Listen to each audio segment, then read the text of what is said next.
कस्बा law college में rape हुआ, पार्क स्ट्रीट का रेप, उसी तरीके से कामधुनी का जो गैंग रेप था, यानी महिलाओं के साथ अत्याचार पे अत्याचार।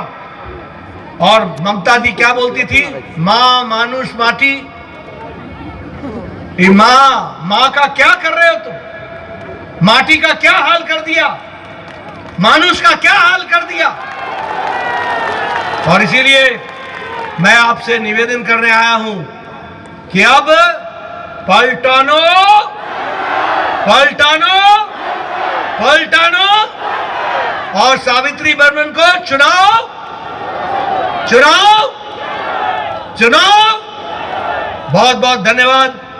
जय भारत, जय बांग्ला। শিলিগুড়িতে রোড শো করলেন জেপি নাড্ডা, আর তার রোড শোয়ের সময় তৃণমূলের তরফে মিছিল হয়। দুপক্ষের স্লোগান পাল্টা স্লোগানে ছড়ালো খানিক উত্তেজনা।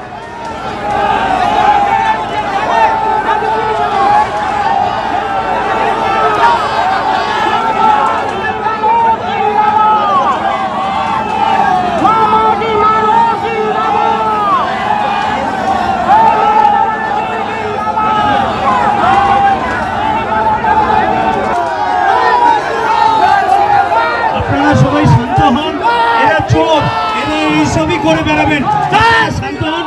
আমাদের জেপি নাড্ডা জি এসেছেন, আমরা ওনার বক্তব্য শুনবো। আপনারা শান্ত হন, এদের করতে দেন।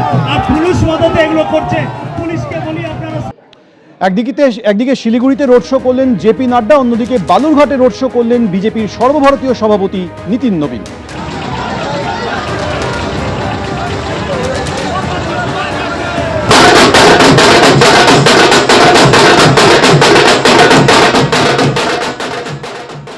जो पश्चिम बंगाल के गरीब जनता का पैसा ठगने का काम किया, जिसने कट मनी लाया, कमीशन खोरी की, सिंडिकेट के माध्यम से यहाँ के लोगों को हकमारी करने का काम किया, उनको तो सज़ा मिलेगी।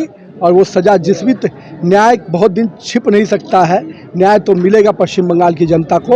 और जिस प्रकार से ममता दीदी के गुंडों ने, टीएमसी के गुंडों ने जिस प्रकार से त्रस्त किया है पश्चिम बंगाल की जनता को, अब पश्चिम बंगाल की जनता भी उनको करारा जवाब देना चाहती है। ভুলে যান কে প্রার্থী, 294টা কেন্দ্রে আমিই প্রার্থী, তারকেশ্বরের সভায় ফের বললেন মমতা বন্দ্যোপাধ্যায়। আপনাদের ঝড় জল বর্ষা, আমরাই আপনাদের ভরসা। যদি আমার নেতৃত্বে সরকার চান এবং সব স্কিম বজায় রাখতে চান, আপনার ভবিষ্যৎ বজায় রাখতে চান, তাহলে মনে রাখবেন কে প্রার্থী ভুলে যান। 294টা কেন্দ্রে আমি প্রার্থী। আমারটা টুকলি করে মোদিবাবু বলছেন আমি 294টা কেন্দ্রের প্রার্থী। আরে আপনি তো বাংলার ভোটারই নন, আপনি তো বহিরাগত। আগে আপনি প্রধানমন্ত্রিত্ব থেকে পদত্যাগ করুন, করে বলুন আমি বাংলায় ভোটে দাঁড়াবো, তারপর আপনি তো জিতবেন না, কারণ আপনি বহিরাগত। বাংলার মানুষ বাংলাকেই চায়। এবিপি আনন্দ, এগিয়ে থাকে, এগিয়ে রাখে।